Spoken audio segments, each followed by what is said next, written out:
Las Metamorfosis, libro 8, Céfalo 4. Ya el lucero matutino descubría el luminoso día y ahuyentaba las horas de la noche, cuando amaina el euro y surgen nubes de lluvia. Plácidos austros facilitan el tornaviaje de Céfalo y los soldados de Éaco, y felizmente empujados por ellos alcanzaron su puerto de destino antes de lo esperado.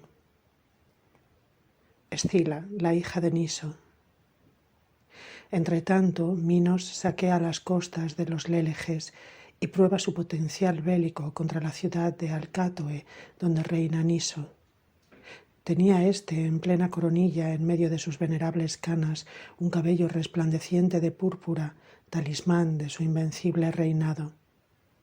Por sexta vez reaparecían los cuernos de la luna creciente y aún era incierto el resultado de la guerra. Largas horas la victoria sobrevuela a ambos bandos con alas vacilantes. Había en palacio una torre adosada a musicales murallas en las que el vástago de Leto, cuentan, depositó su lira de oro. Sus tañidos quedaron adheridos a la piedra. Allí solía subir con frecuencia la hija de Niso y golpeaba los resonantes sillares con un diminuto guijarro en tiempos de paz. También en la guerra solía contemplar desde allí los combates del fiero Marte y ya conocía, dada la duración de la contienda, los nombres de los paladines y sus armas, sus corceles, sus ropajes y sus aljabas de Cidonia. Conocía más que ninguna otra la figura del caudillo hijo de Europa, más incluso de lo que hubiera debido conocerla. Si Minos había guarecido su cabeza bajo un casco con penacho de plumas, ella lo encontraba hermoso bajo su yelmo, y si había embrazado su escudo reluciente de bronce, le sentaba bien embrazar el escudo. Había enarbolado y arrojado su flexible lanza, la joven celebraba su fuerza y su destreza. Había montado una flecha y curvado su descomunal arco, juraba ella que tal era la pose de Febo cuando echa mano a sus flechas. Pero cuando se quitaba el yelmo y descubría su rostro, y vestido de púrpura montaba a lomos de su caballo blanco, engalanado con bordadas gualdrapas, y gobernaba su hocico espumeante, apenas era dueña de sí, apenas se mantenía en su sano juicio. Feliz jabalina llamaba ella a la que él tocase, y felices riendas a las que él empuñase en su mano. Ganas tiene, si pudiera, de llevar a través del ejército enemigo sus pasos de doncella. Ganas tiene de arrojarse desde lo alto de la torre al campamento nosio, o incluso de abrir al enemigo las puertas de bronce, o cualquier otra cosa que Minos quiera. Y estando sentada contemplando la blanca tienda del rey Dicteo, dice: «No sé si alegrarme o lamentarme de que tenga lugar esta guerra deplorable. Lamento que Minos sea enemigo de quien le ama. Pero si no hubiera guerra, jamás le habría conocido. Ahora bien, podría aceptarme como rehén y abandonar la guerra. Me tendría como compañera y como prenda de paz. Si la que te parió era tal cual tú eres, tú el más hermoso de los reyes, con razón el dios se inflamó de amor por ella. 3 veces dichosa si pudiera deslizarme por los aires con alas, posarme en el real del rey de Nosos, confesarle quién soy y mi pasión y preguntarle por qué dote estaría dispuesto a dejarse comprar con tal que no exigiera la ciudadela de mi padre. Porque al cuerno mis esperanzas de matrimonio antes que alcanzarlas con la traición. Aunque muchas veces la clemencia de un vencedor magnánimo hizo buena para muchos la derrota. Justa es, sí, la guerra que libra por el asesinato de su hijo. Tiene la fuerza de su causa y la de las armas que sostienen su causa. Seremos vencidos, creo. Y si esa es la suerte que espera a la ciudad, ¿por qué ha de ser su poderío bélico quien abra estas murallas mías y no mi amor? Más vale que pueda vencer sin carnicería, sin demora y sin coste de su propia sangre. Así al menos no habría de temer que algún ignorante hiera tu pecho, Minos, pues ¿quién hay tan cruel que ose dirigir contra ti su mortífera lanza a sabiendas de quién eres? Me agrada el plan. Estoy resuelta a entregarme y conmigo a mi patria como dote y poner fin así a la guerra. pero no basta con querer. Una guardia custodia la entrada y las llaves de la puerta las tiene mi padre. Solo a él temo, desdichada de mí, solo él frena mis deseos. Ojalá los dioses hubieran querido que no tuviera padre. En realidad, cada cual es su propio dios. La fortuna rechaza las súplicas de los cobardes. Otra mujer, inflamada por tamaña pasión, hace ya tiempo que habría destruido con placer cualquier cosa que obstaculizara su amor. ¿Y por qué habría de ser otra más valiente que yo? Me atrevería a pasar entre fuegos y espadas. Pero en esto no hay necesidad de fuegos ni espadas. Sí necesito el cabello de mi padre. Ese cabello es para mí más valioso que el oro. Esa púrpura me va a hacer dichosa y dueña de lo que ansío. Mientras decía esto, sobrevino la noche, la mejor nodriza de las cuitas, y con las tinieblas creció su audacia. Era la primera hora del sueño, cuando el sopor se apodera de los corazones fatigados por las cuitas del día. Penetra sigilosa en la alcoba paterna y, ¡ay, crimen!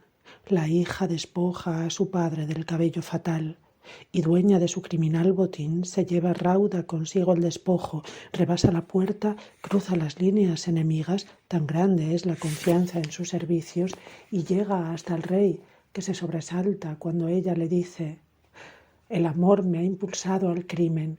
Yo, Escila, hija del rey Niso, te entrego los penates de mi patria y de mi hogar. No pido ninguna recompensa, solo a ti. Como prenda de mi amor, toma este cabello purpúreo y no creas que te estoy entregando un cabello, sino la vida de mi padre». Y su mano parricida le alargó el obsequio. Minos retrocedió ante el presente y, espantado ante la vista de aquel crimen inaudito, respondió: «Que los dioses te destierren de su mundo, infamia de nuestro siglo, y la tierra y el mar te sean negados. Yo al menos no toleraré que la cuna de Júpiter, Creta, que es mi mundo, sea tocada por tan abominable monstruo», dijo, y tras imponer aquel justísimo legislador sus términos a los enemigos capturados, ordenó soltar las amarras de su escuadra e impulsar a fuerza de remos sus naves de broncíneos espolones. Escila, visto que los bajeles habían sido botados y flotaban en el mar y que el rey no le daba el premio por su crimen, agotadas las súplicas, da paso a un estallido de cólera y, tendiendo las manos fuera de sí con los cabellos sueltos, grita: «¿A dónde huyes abandonando a la que tanto debes, tú a quien yo he antepuesto a mi patria y a mi progenitor? ¿A dónde huyes, cruel, tú cuya victoria es a la vez mi crimen y mi buena acción? El obsequio que te he hecho, mi amor, mis esperanzas puestas todas en ti solo, ¿no te conmueven? Porque si tú me dejas, ¿a dónde voy a regresar? ¿A mi patria? Vencida yace. Pero supón que subsistiera. Por mi traición está cerrada para mí. Ante la presencia de mi padre, el que yo te entregué, mis paisanos me odian con razón. Los pueblos vecinos temen el ejemplo, del mundo entero me desahucian, de suerte que solo Creta está abierta para mí. Si también de aquí tú me rechazas y me abandonas, ingrato, no es Europa tu madre, sino la inhóspita Sirte, las tigresas Armenias y Caribdis alborotada por el austro. Ni eres hijo de Júpiter, ni tu madre fue seducida por la imagen de un toro. Es falsa esa leyenda sobre tu linaje. Un toro de verdad, un toro bravo y que jamás fue presa del amor de una novilla, fue quien te engendró. Castígame, Niso, padre mío. Alegraos de mis males, murallas que acabo de traicionar, porque, lo confieso, me he portado mal y merezco morir. Pero al menos que sea alguno de aquellos a quienes con mi impiedad causé daño quien me dé muerte, porque eres tú que venciste gracias a mi crimen quien castigas mi crimen. Que esta maldad para con mi patria y mi padre sea para ti un buen servicio. Bien digna de tenerte por esposo es la adúltera que engañó con madera a un fiero toro y llevó en su vientre un feto híbrido. Ya no me sorprende que Pasífae prefiriera antes que a ti al toro. Tú tenías mayor ferocidad. Desdichada de mí, les ordena acelerar. Resuena el mar hendido por los remos y la tierra y yo con ella. ¡Ay! Nos alejamos. Nada conseguirás, Minos, en vano olvidado de mis favores. Te seguiré a tu pesar y abrazada a tu recurva popa me dejaré arrastrar por el vasto mar. Apenas dicho esto, salta al agua y nada en pos de los barcos. Su pasión le da fuerzas y se aferra, odiosa compañía, al bajel del rey de Nosos. Cuando la avista su padre, pues ya se cernía en los aires, recién convertido en un águila marina de alas leonadas, se lanza sobre la aferrada con la intención de desgarrarla con su curvo pico. Soltó ella de miedo la popa y al caer pareció que una ligera brisa la sostenía evitando que tocara el mar. Eran sus alas. Transformada en ave con plumas, Ciris se llama y recibió este nombre por el cabello que cortó. Minos cumplió su voto para con Júpiter, una hecatombe, nada más desembarcar y alcanzar la tierra de los curetes, y decoró su palacio colgando los despojos de guerra. El laberinto, Ariadna. Había crecido el oprobio de su linaje. El vergonzoso adulterio de la madre era evidente por lo insólito del monstruo híbrido. Minos decide alejar de su tálamo esta infamia y encerrarlo en una mansión intrincada, en una morada tenebrosa. Dédalo, el famosísimo por su pericia en el arte de la construcción, realiza la obra, enmaraña los puntos de referencias e induce a error a los ojos con las revueltas de múltiples pasadizos. Tal como el frigio meandro juega con sus límpidas aguas y con zigzagueante curso fluye y refluye y saliendo a su propio encuentro contempla las ondas que han de llegar, y, encarando unas veces sus fuentes y otras el mar abierto, arrastra unas aguas sin rumbo cierto. Así Dédalo llena de rodeos los innumerables pasadizos y apenas pudo él mismo volver al umbral. Tan grande es la trampa de aquel edificio. Luego que Minos encerró allí la doble figura de hombre y toro y derrotó al monstruo, 2 veces cebado con sangre actea, el tercero de los contingentes sorteados cada 9 años, y una vez que con la ayuda de una joven la difícil puerta que jamás antes cruzó nadie 2 veces, fue encontrada rebobinando el hilo, al punto el hijo de Egeo raptó a la hija de Minos, largó velas rumbo a Día y en aquella playa abandonó cruel a su compañera. Desamparada y quejumbrosa estaba ella cuando acudió Líbera a abrazarla y socorrerla, y para que brillara con un astro imperecedero le quitó de la frente la corona y la envió al cielo. Vuela la corona a través de las auras ligeras, y mientras vuela las gemas se tornan refulgentes estrellas y se fijan, subsiste la forma de corona en un lugar que está entre el arrodillado y el serpentario. Dédalo e Ícaro. Entretanto, Dédalo aborrece Creta y el prolongado destierro, siente nostalgia de su país natal, pero se encuentra cercado por el mar. Aunque me cierre el paso por tierra y por mar, el cielo al menos está abierto. Iré por ahí. Podrá poseerlo todo Minos, pero el aire no lo posee, dijo, y se aplica a un arte hasta entonces desconocido y trastorna la naturaleza. Dispone plumas en hilera, empezando por la más pequeña y siguiendo de menor a mayor, de suerte que parece que crecen en pendiente. Así es como un día fue surgiendo la rústica zampoña con cañas de avena desiguales. Sujeta luego con un hilo las plumas centrales y con cera las laterales. Así ensambladas les da una pequeña curvatura para imitar a las aves de verdad. Con él estaba un niño, Ícaro.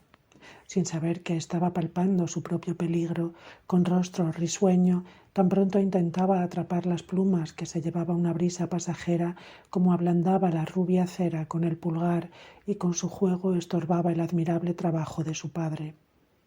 Cuando hubo dado el último retoque a su obra, el artesano balanceó su propio cuerpo con ambas alas y agitándolas se suspendió en el aire.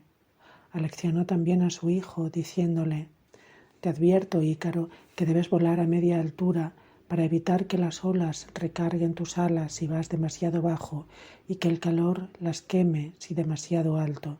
Vuela entre el mar y el cielo. Te aconsejo que no mires al boyero ni a la hélice, ni tampoco la espada desnuda de Orión. Vuela detrás de mí». Mientras le da instrucciones de cómo debe volar, le acomoda las extrañas alas sobre los hombros. Durante la operación y las advertencias se humedecieron las mejillas del anciano y temblaron sus manos de padre.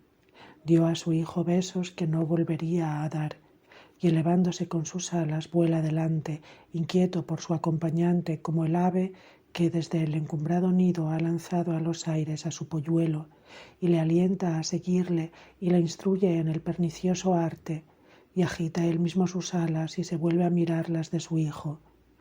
Algún pescador, cuando capturaba peces con temblorosa caña, algún pastor apoyado en su báculo o algún labrador en la esteba los vio y se quedaron atónitos, y ya tenían a su izquierda Samos, la isla de Juno. Delos y Paros habían quedado atrás, y a la derecha Levinto y Calimna, rica en miel. Cuando el muchacho empezó a recrearse en su atrevido vuelo, abandonó a su guía y, arrastrado por sus ansias de cielo, remontó el vuelo. La proximidad del abrasador sol ablanda la aromática cera que sujetaba las plumas. La cera se ha derretido. Agita Ícaro sus brazos desnudos y, desprovisto de alas, no puede asirse en el aire, y aquella boca que gritaba el nombre de su padre es engullida por las azuladas aguas que de él tomaron nombre. Su desdichado padre, que no lo era ya, gritó: «Ícaro, Ícaro, ¿dónde estás? ¿En qué lugar debo buscarte?» «Ícaro», gritaba. Divisó las plumas sobre las olas y maldijo su inventiva. Depositó el cuerpo en un sepulcro y aquella tierra fue llamada con el nombre del sepultado. Colocaba Dédalo en el túmulo el cuerpo de su pobre hijo cuando lo vio desde una fangosa acequia una perdiz charlatana que aplaudió con las alas y manifestó su alegría cantando, ave entonces única, nunca vista en años posteriores y que, convertida en pájaro hacía poco, era para ti, Dédalo, un perpetuo reproche. En efecto, ignorando el destino, la hermana de Dédalo le había confiado su hijo para que lo educase, un muchacho de 12 años cumplidos y espíritu capaz para las enseñanzas. Este incluso observó la espina central de un pez, tomó de ella modelo y talló una hilera de dientes en un hierro afilado, inventando así el uso de la sierra. También fue el primero que unió dos brazos de hierro mediante una juntura, de suerte que, separados por una distancia constante, uno permanece en el sitio y el otro traza un círculo. Dédalo sintió envidia y desde la sagrada ciudadela de Minerva lo arrojó de cabeza, fingiendo luego una caída. Pero Palas, protectora del talento, lo recogió y convirtió en ave, y en medio de los aires lo cubrió de plumas. Aunque pájaro, su antigua fortaleza y vivacidad de ingenio pasó a las alas y a las patas. En cuanto al nombre, subsistió el que antes tenía. Sin embargo, este ave no remonta mucho el vuelo ni hace sus nidos en las ramas ni en las altas cimas.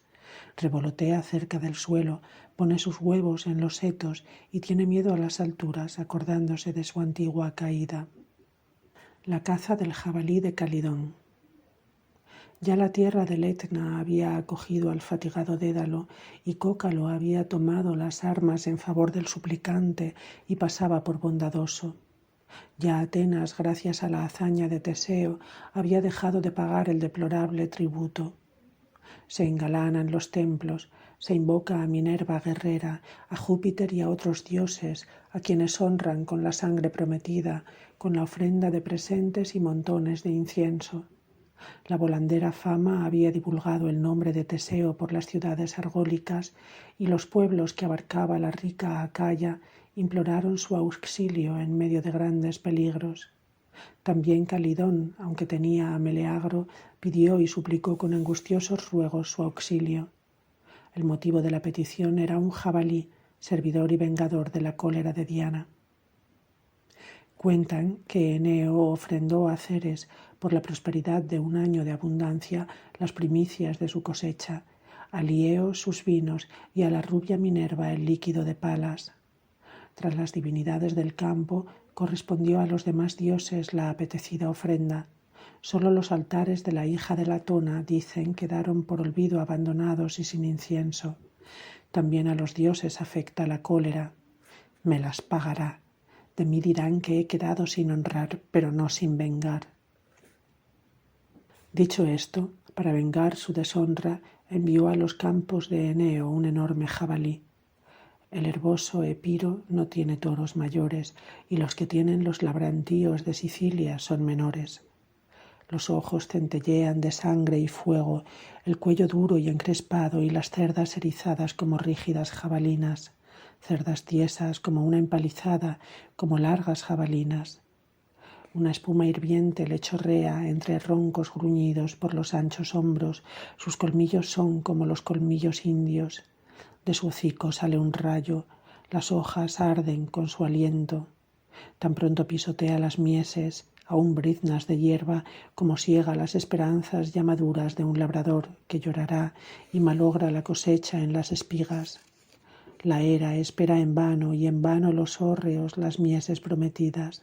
Caen arrasadas las henchidas parras con sus largos sarmientos, así como las aceitunas y las ramas de los olivos de hoja perenne. También se encarniza contra los rebaños. Ni a estos pueden defenderlos el pastor y el perro, ni a las vacadas los toros bravos. Huyen por doquier los lugareños y no se consideran a salvo más que tras los muros de una ciudad, hasta que se juntaron Meleagro y un escogido puñado de jóvenes ansiosos de gloria. Eran estos los gemelos hijos de Tindáreo, admirable el uno en el pugilato, el otro en la equitación, y Jasón, constructor del primer navío, y Teseo y Pirito, feliz pareja de amigos, y los dos hijos de Testio, y la prole de Afareo, Linceo y el veloz Idas, y Ceneo, que ya no era mujer, y el fiero Leucipo, y Acasto, notable con la jabalina, y Hipoto, y Driante, y Fénix, vástago de Amíntor, y los hijos gemelos de Actor y Fileo, enviado por la Élide. Tampoco faltaban Telamón y el progenitor del gran Aquiles, y junto con el hijo de Feres e Iolao de Iante, el infatigable Euritión, y Equión, invicto en la carrera, y Lélex de Naricia, y Panopeo e Ileo, y el feroz Hipaso, y Néstor, que aún estaba en la primavera de su vida, y los enviados por Hipoconte desde la antigua Milclas, y el suegro de Penélope junto con Anceo de Parrasía, y el clarividente hijo de Ámpico, y el hijo de Ecleo, todavía a salvo de su esposa, y la heroína de Tegea, honra de los bosques del Liceo.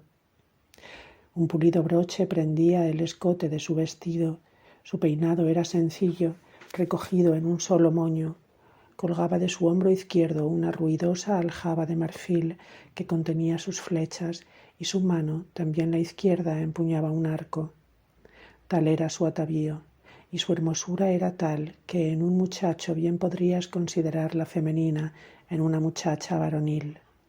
Nada más verla, al punto la deseó el héroe de Calidón contra la voluntad divina, y experimentó oculto fuego, y dijo: «Feliz aquel a quien ésta considere digno de ser su esposo». El momento y su timidez no le permiten decir más. Una tarea más grande apremia, la de una gran cacería. Un bosque de espesa arboleda que edad alguna había talado empieza a partir de la llanura y domina los labrantíos en pendiente. Al llegar allí los héroes, unos tienden las redes, otros quitan las cadenas a los perros y otros siguen las huellas marcadas de las patas, ansiosos por encontrar su propio peligro. Había un profundo valle a donde solían despeñarse los arroyos de agua de lluvia. Ocupaban el fondo de la hondonada flexibles sauces, ligeras ovas, juncos de los pantanos, mimbres y pequeñas cañas de altos tallos. Desde allí se lanza de lleno el jabalí, irritado y furioso contra sus enemigos, tal como salta el rayo cuando las nubes entrechocan. En su acometida derriba árboles y a cada embestida retumba el bosque. Gritan los jóvenes y tienden por delante, empuñadas con vigorosa diestra, las jabalinas. Sus anchas puntas centellean. La fiera embiste, dispersa a los perros según le cierran el paso y con acometidas laterales ahuyenta a la ladradora jauría. Una primera lanza, arrojada por el brazo de Equión, erró y produjo un ligero corte al tronco de un arce. Una segunda, si no hubiera sido enviada con excesiva fuerza, bien parecía que iba a clavarse en el blanco, el lomo de la bestia. Va más lejos. El autor del lanzamiento fue Jasón de Pagasa. Febo, dice el hijo de Ámpico, si te he venerado y te venero, concédeme que alcance el blanco con un tiro infalible. El dios asintió a sus ruegos en lo posible. Acertó al jabalí, pero sin herirlo. Diana había quitado el hierro al proyectil en pleno vuelo. Lo que llegó era una vara sin punta. Esto provocó la ira de la fiera, que se inflamó con la violencia del rayo. Le centellean los ojos, exhala llamas su pecho y, como vuela un pedrusco disparado por la cuerda tensa camino de las murallas o las torres repletas de guerreros, así aquel berraco exterminador se lanza con certera acometida sobre los jóvenes y derriba a Hipalmo y a Pelagón, que guarnecían el flanco derecho. Sus compañeros los levantan del suelo. En cambio, Enésimo, vástago de Hipoconte, no escapó al golpe mortal. Tembloroso se disponía a volver la espalda cuando, segadas las corvas, le abandonaron las fuerzas. Tal vez hasta el héroe de Pilos hubiera podido perecer antes de los tiempos de Troya, pero tomando impulso con su lanza apoyada en tierra, saltó a las ramas de un árbol cercano y desde lugar seguro contempló al enemigo del que se había escapado. Este, enfurecido, aguza sus colmillos en el tronco de una encina y amenaza muerte. Confiado en sus recién aguzadas armas, traspasó con su corvo hocico el muslo del hijo de Eurito. Los hermanos gemelos, que aún no eran astros del cielo, atractivos ambos, mostraban ambos corceles más blancos que la nieve. Ambos blandían jabalinas que vibraban por los aires con el tembloroso impulso de sus astas. Lo habrían herido si el berraco no se hubiera internado en lo intrincado del bosque, impenetrable para las jabalinas y los caballos. Lo persigue Telamón, pero poco cauteloso debido a sus ansias de avanzar, tropezó con la raíz de un árbol y cayó de bruces. Mientras Peleo lo levanta, la heroína de Tegea colocó en la cuerda una veloz saeta, tensó el arco y la disparó. El dardo se clavó debajo de la oreja de la fiera, arañó su piel y enrojeció con algo de sangre las cerdas. Aún así no se alegró Atalanta de la puntería de su disparo más que Meleagro. Este, se cree, fue el primero que vio la sangre y el primero en indicárselo a sus compañeros y en decir: tendrás el premio merecido por tu valor. Se sonrojaron los hombretones y se espolean unos a otros, se encorajinan lanzando gritos y arrojando sus proyectiles a diestro y siniestro. El barullo estorba los lanzamientos y malogra a los blancos. En esto, el Arcadio, armado con la doble hacha, gritó enfurecido. Su propio destino le desmiente. Aprended, jóvenes, en cuánto aventajan las armas masculinas a las femeninas. Dejadme a mí esta faena. Aunque la mismísima Latonia lo proteja con sus armas, mi diestra lo aniquilará, mal que le pese a Diana. Tales fueron las bravatas que profirió aquel fanfarrón, y, alzando a dos manos la doble segur, se había puesto de puntillas, empinado sobre las puntas de sus pies.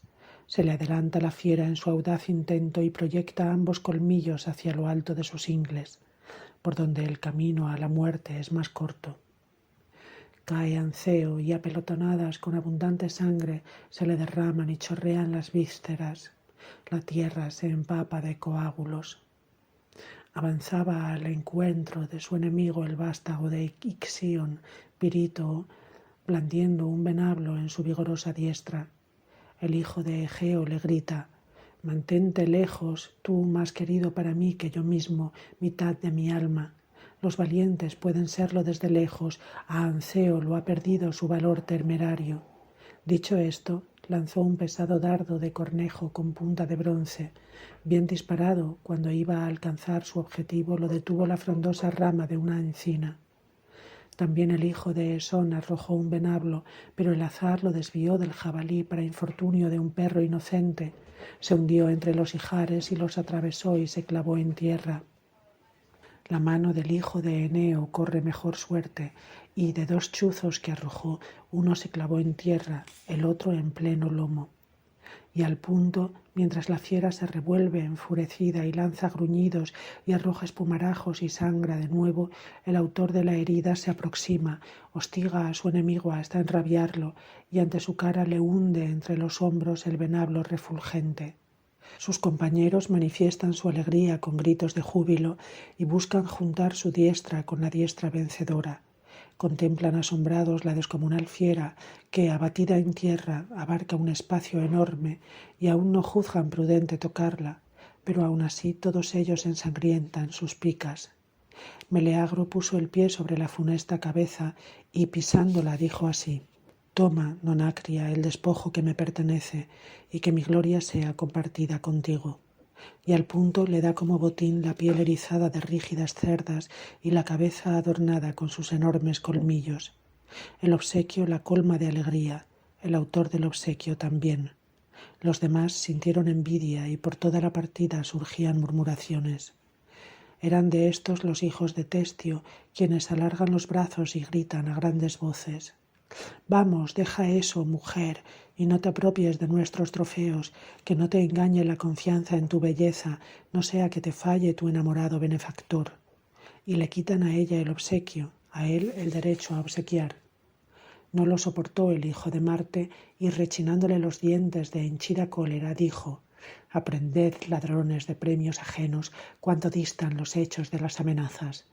Y con su hierro impío traspasó el pecho de Plexipo, que no recelaba nada semejante. Dudaba Toxeo qué hacer. Quería vengar a su hermano y temía al mismo tiempo la suerte fraterna. Meleagro no le permitió seguir dudando, y el arma ya caliente por la anterior muerte la volvió a calentar con la sangre de la misma familia. Muerte de Meleagro. Portaba Altea ofrendas a los templos divinos por la victoria de su hijo, cuando ve que traen a sus hermanos muertos. Se golpea los pechos, llena la ciudad de lúgubres lamentos y muda sus ropas recamadas de oro por otras negras. Pero apenas se supo quién era el asesino, desapareció todo su pesar y de las lágrimas pasó al deseo de venganza. Había un tronco que, cuando la hija de Testio reposaba luego de parir, las 3 hermanas habían arrojado al fuego, diciendo, al tiempo que hilaban, presionando con el pulgar los hilos del destino: «La misma duración concedemos al leño que a ti, recién nacido». Formulada esta profecía, las diosas se fueron. La madre rescató entonces del fuego el tizón ardiente y lo roció con agua clara. Durante años el tizón había estado escondido en la habitación más retirada y, conservado él, había conservado tus años, joven Meleagro. Lo sacó la madre y ordenó apilar ramas de pino y astillas, y ya apiladas les prende odioso fuego. Luego 4 veces intentó arrojar el tizón a las llamas y 4 veces refrenó sus propósitos. Luchan la madre y la hermana, y 2 nombres de parentesco arrastran en sentidos opuestos a un único corazón. Muchas veces le palidecía el rostro por miedo al crimen venidero.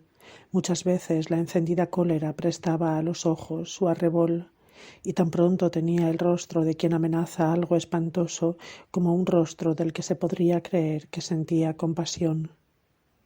Y cuando el fogoso ardor de su alma secaba sus lágrimas, aún se hallaban lágrimas, y como el navío al que arrastra el viento y en contra del viento el oleaje siente un doble impulso y se deja llevar por ambos al pairo, así la hija de Testio fluctúa entre encontrados sentimientos y ya depone su cólera como una vez depuesta la resucita. Pero empieza a ser mejor hermana que madre, y para aplacar con sangre las sombras de los de su sangre es piadosa siendo impía. Pues cuando el funesto fuego cobró fuerzas, dijo: «Que esta pira queme el fruto de mis entrañas». Y tal como tenía en su cruel mano el leño fatal, se colocó la desdichada ante aquel altar sepulcral y dijo: «Diosas de la venganza, Euménides, volved las 3 vuestros rostros hacia este sacrificio digno de vuestras furias. Me vengo y cometo un crimen. Hay que castigar la muerte con la muerte, hay que acumular crimen sobre crimen, cadáver sobre cadáver. Que esta casa impía perezca bajo una pila de féretros». Va a disfrutar Eneo, feliz de su victorioso hijo, mientras Testio queda huérfano de los suyos. Mejor será que ambos lloréis. Vosotros, manes de mis hermanos, sombras recientes, vamos, reparad en el servicio que os hago y aceptad esta inmolación que tan cara me ha costado, esta prenda maligna de mi vientre. Ay de mí, ¿a dónde me precipito? Hermanos míos, perdonad a una madre. Mis manos no secundan mi propósito. Reconozco que merece la muerte, pero me repugna ser su verdugo. Quedará entonces sin castigo. Vivirá y victorioso y hasta ufano por el éxito se adueñará del reino de Calidón y vosotros yaceréis muertos, puñado de cenizas y ateridas sombras. No, no lo toleraré. Muera el criminal y que consigo arrastre las esperanzas de su padre y su reino y la ruina de su patria. ¿Dónde está mi amor de madre? ¿Dónde los piadosos vínculos maternales y las fatigas que soporté durante 9 meses? Ay, ojalá hubieras ardido con las primeras llamas cuando crío, ojalá yo lo hubiera permitido. Has vivido gracias a mí, ahora morirás por tu propia culpa. Recibe el premio por tu crimen y la vida que 2 veces te di al parirte y al rescatar el tizón, devuélvemela o añádeme a los sepulcros de mis hermanos. Quiero y no puedo. ¿Qué hacer? Tan pronto tengo ante mis ojos las heridas de mis hermanos y el cuadro de tamaña carnicería como el afecto y la condición de madre quebrantan mi determinación. Desdichada de mí, cara será vuestra victoria, pero venced, hermanos, con tal que yo misma os siga a vosotros y a aquel que os enviaré por consuelo. Dicho esto, con mano temblorosa y apartando la mirada, arrojó el funesto tizón al corazón del fuego. El leño emitió gemidos o pareció emitirlos y ardió pasto de unas llamas que se resistían a devorarlo. Ajeno a todo esto y lejos de allí, Meleagro se abrasa con aquella llama y siente que un oculto fuego tuesta sus entrañas y con coraje sobrelleva los terribles dolores. Si se lamenta de sucumbir a una muerte cobarde y sin sangre, y llama dichosas las heridas de Anceo, y entre gemidos, en sus últimas palabras, llama a su anciano padre, a sus hermanos, a sus entrañables hermanas, a la compañera de su lecho, y tal vez hasta a su madre. Crecen el fuego y el dolor, y de nuevo se debilitan. Ambos se extinguieron a la vez, y su espíritu se desvaneció poco a poco por las tenues brisas, al tiempo que blancas pavesas cubrían poco a poco las brasas. Las hermanas de Meleagro. La alta Calidón está abatida. Jóvenes y viejos lloran, pueblo y nobles gimen, y junto al río Eberno las madres calidónides se mesan los cabellos y golpean sus pechos. El padre de Meleagro, postrado por el suelo, tizna de polvo sus canas y su rostro de anciano y maldice su dilatada vida. La madre, reconcomida por su abominable crimen, recibió su castigo de su propia mano, atravesándose las entrañas con una espada.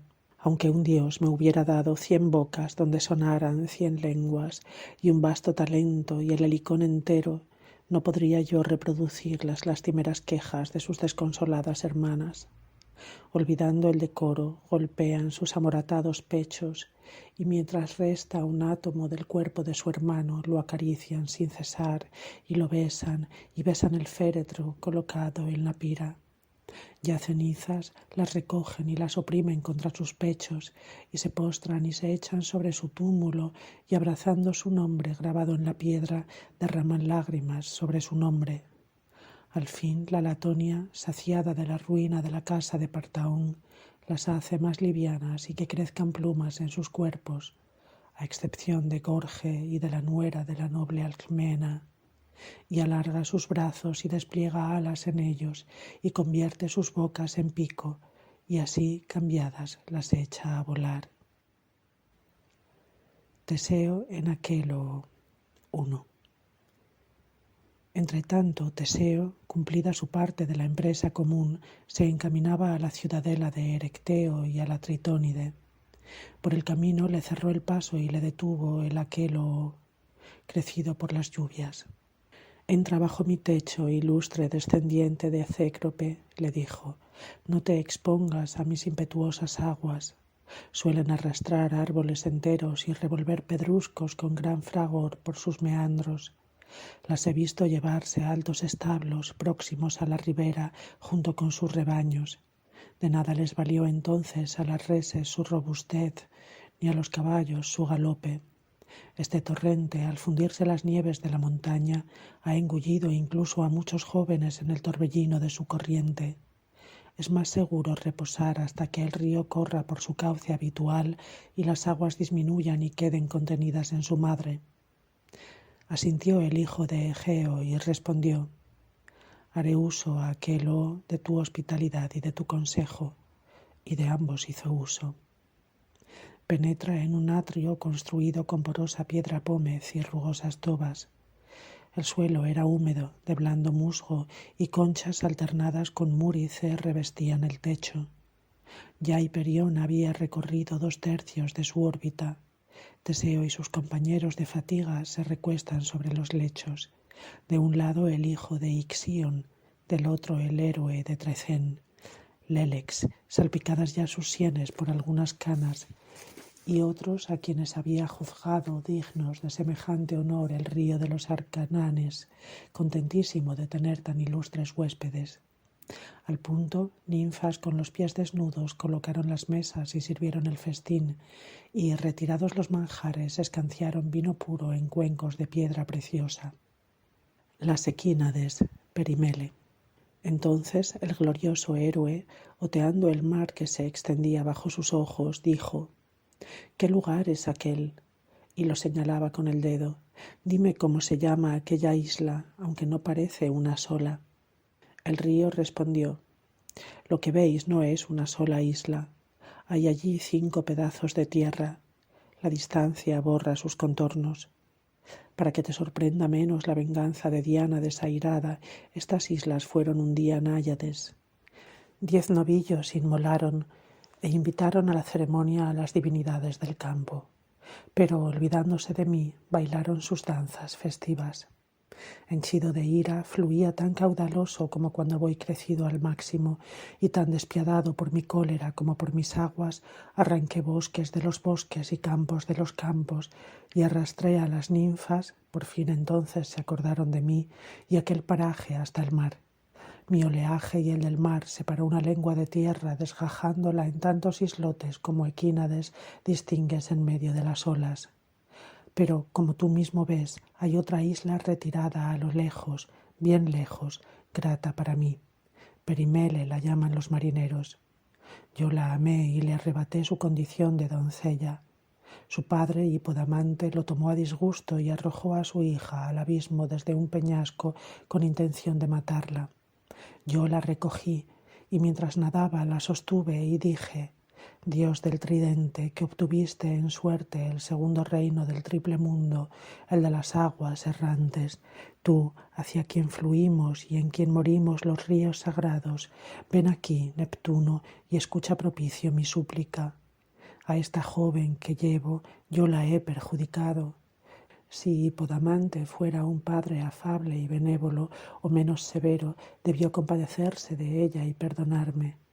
A esta, a la que la brutalidad de su padre cerró la tierra, a la que la brutalidad de su padre sumergió, socórrela, Neptuno, te lo suplico, y concédele un lugar, o al menos que ella misma sea un lugar, que yo lo abrazaré igualmente.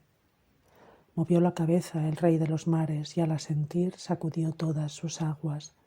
La ninfa se asustó, pero seguía nadando. Mientras nadaba yo tocaba su pecho, que palpitaba de temblorosa emoción. Y mientras la palpaba, noté que todo su cuerpo se endurecía y cómo la tierra recubría y ocultaba sus entrañas. Mientras hablo, una tierra nueva envolvió sus miembros flotantes y una pesada isla se formó sobre su cuerpo metamorfoseado. Filemón y Baucis. Dicho esto, cayó el río.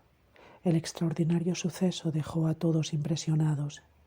El hijo de Ixquión se mofó de su credulidad y, despreciador de los dioses y soberbio como era, dijo: Es falso lo que cuentas, Aquelo, y es excesivo el poder que atribuyes a los dioses de dar y quitar la figura.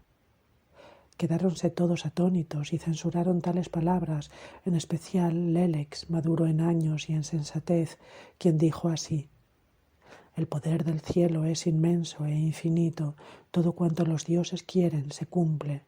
Para que no te quepan dudas, hay en las colinas de Frigia una encina contigua a un tilo, rodeada de una pequeña cerca. Yo mismo he visto el lugar, pues Piteo me envió a los campos de Pélope, donde su padre había reinado en otro tiempo. No lejos de allí hay una charca, tierra habitable un día, ahora marisma poblada de somorgujos y lacustres fúlicas. Acá vino Júpiter con guisa de mortal. Acompañaba a su padre el nieto de Atlas, el dios del caduceo, que se había quitado sus talares. A 1000 casas acudieron buscando cobijo y descanso. 1000 casas atrancaron los cerrojos. Solo una los recibió, pequeña, sí, y con techo de paja y cañas del pantano, pero piadosa. En ella la anciana Baucis y el no menos anciano Filemón pasaron juntos sus años mozos, y en aquella cabaña envejecieron ambos e hicieron llevadera su pobreza, proclamándola y sobrellevándola de buen grado. Es inútil buscar allí amos o criados, ellos dos son toda la casa, y son los mismos los que obedecen y los que mandan. Pues bien, cuando los celestiales llegaron a aquel modesto hogar y franquearon, agachando sus cabezas, la humilde puerta, el viejo colocó un banco y les invitó a reposar sus miembros. Sobre el banco la atenta Baucis extendió una tosca manta. Luego aparta en el fogón la ceniza tibia, reaviva el fuego de la víspera, lo alimenta con hojarasca y corteza seca y con su soplo de anciana lo acrecienta hasta producir llamas. Trajo entonces de la techumbre trozos de leña y ramas secas, los hizo pedacitos y los arrimó a un pequeño caldero y descabezó de hojas un repollo que su esposo había recogido del regado huerto.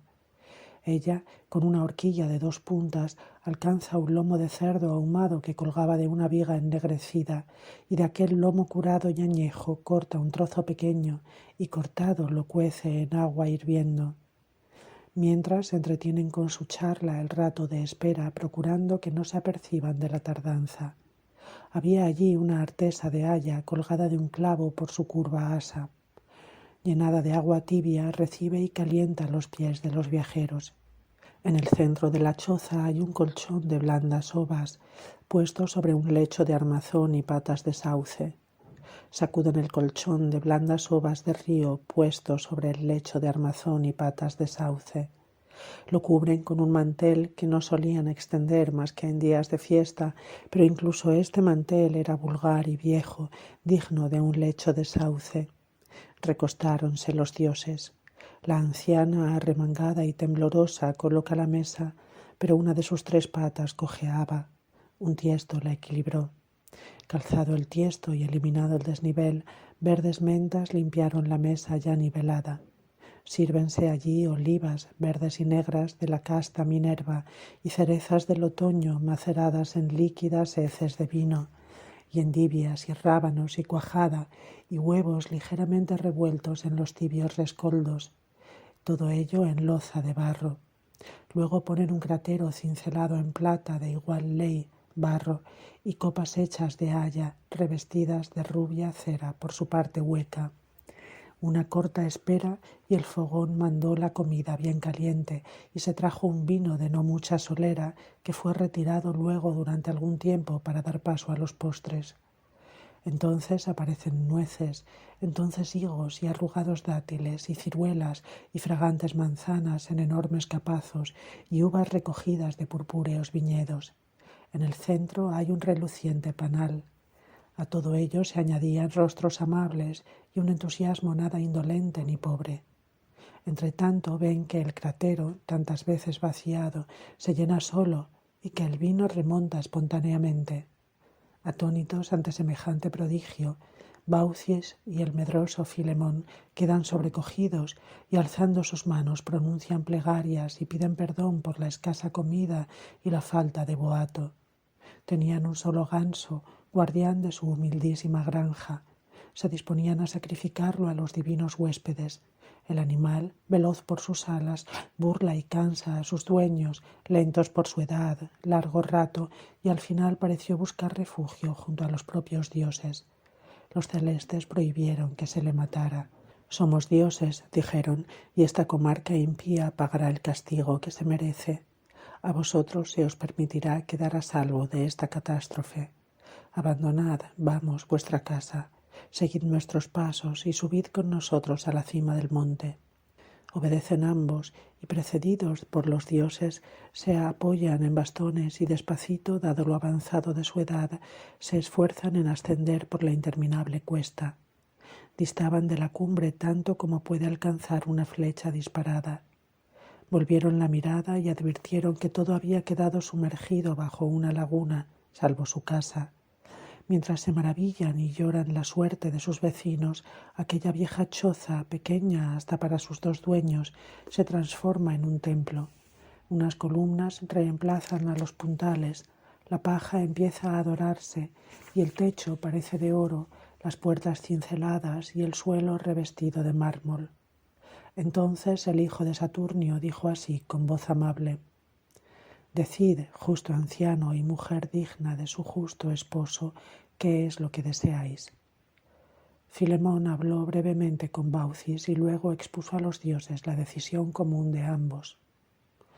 «Ser los sacerdotes y guardianes de vuestro templo, eso pedimos, y puesto que hemos pasado juntos nuestras vidas, que la misma hora nos lleve a los dos, y que jamás vea yo la tumba de mi esposa ni tenga ella que enterrarme a mí». Sus deseos se vieron realizados. Fueron ellos la custodia del templo mientras se les concedió vida. Achacosos y viejos se encontraban un día ante la sagrada escalinata contando la historia de este lugar, cuando vio Baucis que a Filemón le salían hojas y el viejo Filemón que le salían a Baucis. Ya una copa crecía sobre ambos rostros y todavía se cruzaban palabras mientras aún podían, y al mismo tiempo se dijeron los dos: «Adiós, mi amor», y al mismo tiempo el ramaje cubrió y ocultó sus labios. Todavía los nativos de Bitinia enseñan allí unos troncos vecinos nacidos de sus dos cuerpos. Esto me contaron ancianos nada embusteros que no tenían motivo para querer engañarme. Yo mismo vi unas guirnaldas colgadas de las ramas y puse otras frescas y dije: «Los amados de los dioses, dioses son. Reciban culto quienes lo rindieron». Erisicton y su hija. Acabó. Tanto el relato como el narrador habían impresionado a todos, especialmente a Teseo. Deseaba éste escuchar prodigios divinos. El río Calidón, apoyándose sobre el codo, le habla así: «Hay, valeroso Teseo, cuerpos cuya forma cambió una sola vez y ha permanecido en su nuevo estado. Hay otros que poseen la facultad de transfigurarse muchas veces, como tú, Proteo, habitante del mar que abraza la tierra. Pues lo mismo se te ha visto, muchacho, como león. Ora eras un impetuoso jabalí, ora una serpiente que daba miedo tocar, ya unos cuernos te hacían toro. Muchas veces se te podía tomar por una piedra, también otras muchas por un árbol. A veces imitabas el aspecto de las aguas cristalinas y eras un río, y otras veces eras un fuego, enemigo de las aguas. Y no posee menores facultades la esposa de Autólico, hija de Erisictón. El padre de ésta era capaz de despreciar la majestad divina y de no quemar perfume alguno en sus altares. Cuentan que incluso llegó a profanar con el hacha un bosque de Ceres, ultrajando sus vetustos árboles con el hierro. Se alzaba allí una gigantesca encina de añosa robustez, un bosque ella sola. Cintas, tablillas conmemorativas y guirnaldas ceñían su tronco, testimonios de deseos cumplidos. Al pie de aquel árbol bailaron muchas veces las dríades danzas festivas. Muchas veces también, enlazando en corro sus manos, danzaron alrededor del tronco, cuyo perímetro abarcaba 15 codos. Asimismo descollaba por encima de los demás árboles, tanto como éstos por encima de la hierba. Pero no por eso el hijo de Tríopas, apartó de ella el hierro, sino que ordenó a sus criados que talaran la sagrada encina, y viendo que vacilaban en cumplir su orden, el muy sacrílego arrebató a uno de ellos el hacha y profirió estas palabras: tanto si es el árbol predilecto de la diosa como la propia diosa, ya mismo va a tocar la tierra con su frondosa copa, dijo, y mientras blande el arma para asestar un golpe de costado, la encina de Deo se estremeció y profirió un gemido, y sus hojas y sus bellotas empezaron a palidecer al mismo tiempo, y sus largas ramas a cobrar palidez. Pero cuando su mano sacrílega hizo un tajo en el tronco, de la corteza hendida manó sangre, no de otro modo que como suele derramarse a chorros de la cerviz destrozada de un enorme toro cuando cae sacrificado ante el altar. Quedáronse todos pasmados, y solo uno de ellos se atrevió a disuadirle de aquel sacrilegio y a detener la feroz Segur. Lo mira el Tesalio y dijo: «Toma premio a tu alma piadosa», y apartando del árbol el hacha la descarga sobre aquel y le cercena la cabeza. Luego redobla sus tajos contra la encina, y del interior de la encina sale una voz que dice: «Bajo esta madera estoy yo, una ninfa muy querida de Ceres, y te vaticino que nada más morir yo el castigo de tu maldad será inminente, lo cual me consuela de mi muerte». Aquel persevera en su crimen, y al fin el árbol, quebrantado por incontables golpes y jalado con cuerdas, se desplomó y con su mole abatió un gran número de árboles. Horrorizadas las dríades por la pérdida del bosque y de una de las suyas, hermanas todas ellas acuden a Ceres, desoladas y vestidas de negro, y piden el castigo de Erisicton. Asintió la bellísima diosa y con el movimiento de su cabeza sacudió los campos cargados de preñadas mieses y maquina una suerte de castigo digna de conmiseración si Erisicton no fuese por sus actos indigno de la conmiseración de nadie, a saber, atormentarlo con el azote del hambre. Como la diosa no podía ir en persona a ver al hambre, puesto que los hados no permiten que se junten Ceres y el hambre, se dirige con estas palabras a una rústica orea de divinidad de los montes. Hay un lugar helado en los extremos confines de la Escitia, región desolada, tierra estéril, sin cosechas ni árboles. Allí habitan el aterido frío, la palidez, el temor y el hambre famélica. A esta ordénale que se introduzca en las entrañas criminales del sacrílego, que la abundancia de alimentos no la venza y que en la contienda sea superior a mis fuerzas. Y para que la distancia no te desaliente, toma mi carro, toma mis dragones y gobiérnalos por las alturas con el freno. Y se los dio. Ella, montada en el carro que le dio Ceres, atraviesa los aires y arriba a la Escitia, y en la cima de una helada montaña, Cáucaso la llaman, aligeró los cuellos de las serpientes. Busca al hambre y la vio en un pedregal, arrancando con uñas y dientes las escasas briznas de hierba.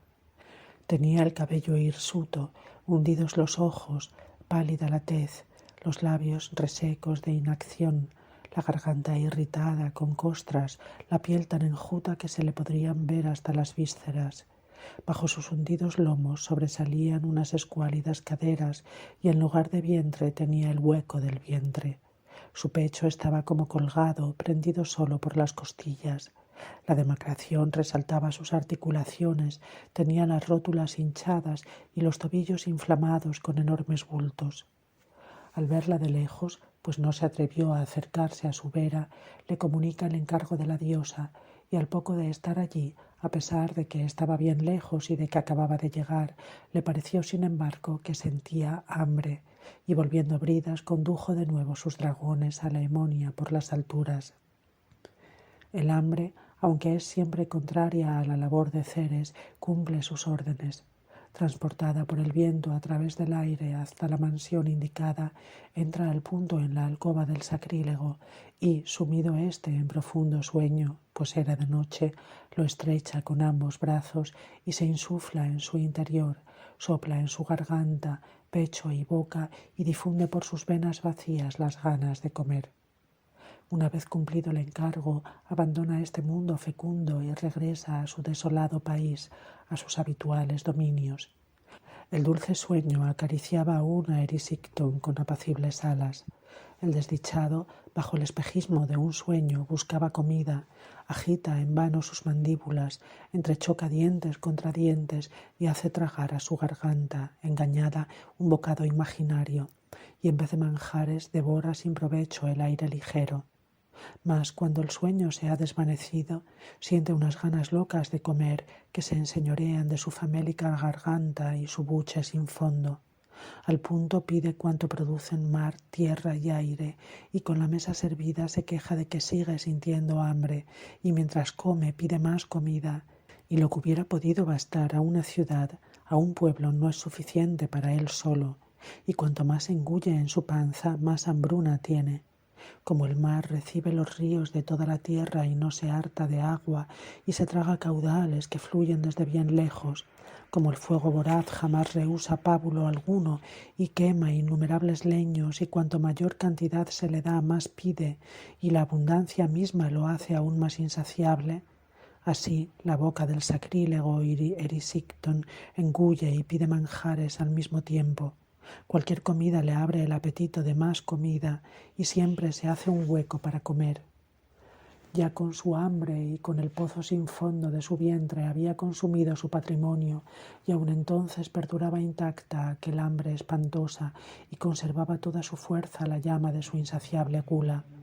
Al final, engullida toda su fortuna en su tripa, le quedaba una hija que no merecía aquel padre. Arruinado, también la vende. Ella, de noble estirpe, rechaza tener un dueño y tendiendo sus manos sobre las aguas vecinas, dice: «Líbrame de mi dueño, tú que tienes el trofeo de haberme arrebatado mi virginidad». Neptuno era quien tenía tal trofeo y no desdeñó su súplica. Aunque su dueño la seguía detrás y la había visto poco antes, la transforma y le da rasgos de varón y la viste con ropa propia de pescadores. El dueño la mira diciendo: «Tú que ocultas con minúsculo cebo tu colgante anzuelo, pescador de caña, dime, tengas siempre la mar en calma, que los peces te piquen bien bajo las olas y ninguno repare en tu anzuelo sino cuando ya ha picado. ¿Dónde está la que hace poco estaba aquí de pie en la playa, vestida con harapos y alborotado su cabello? Pues yo la vi de pie justo aquí en la playa y sus huellas no van más allá». Ella se percató de que el don del dios surtía efecto y, divertida de que le pregunten por sí misma, respondió así a su pregunta: «Quien quiera que seas, discúlpame, no he apartado mis ojos del mar para nada, he estado ocupado y centrado en lo mío. Para que no te quepan dudas, así el dios del mar favorezca mi oficio, como que nadie desde hace tiempo, excepto yo, ha estado en esta playa, ni tampoco mujer alguna». La creyó su dueño y volviendo sus pasos anduvo por la arena y se alejó burlado. A ella se le restituyó su forma. Mas cuando el padre supo que su hija tenía un cuerpo transformable, vendió muchas veces a la nieta de Tríopas, y ella escapaba, ya yegua, ya ave, ora vaca, ora ciervo, y proporcionaba a su hambriento padre indigno alimento. Con todo, cuando la fuerza de aquel mal hubo agotado todas las subsistencias y dado nuevo pábulo a la grave enfermedad, empezó Erisicton a arrancar y desgarrar sus propios miembros a mordiscos. El desdichado alimentaba su cuerpo menguándolo. «Pero ¿por qué me demoro en otros? Yo mismo, joven, tengo el poder de metamorfosearme, aunque contadas veces.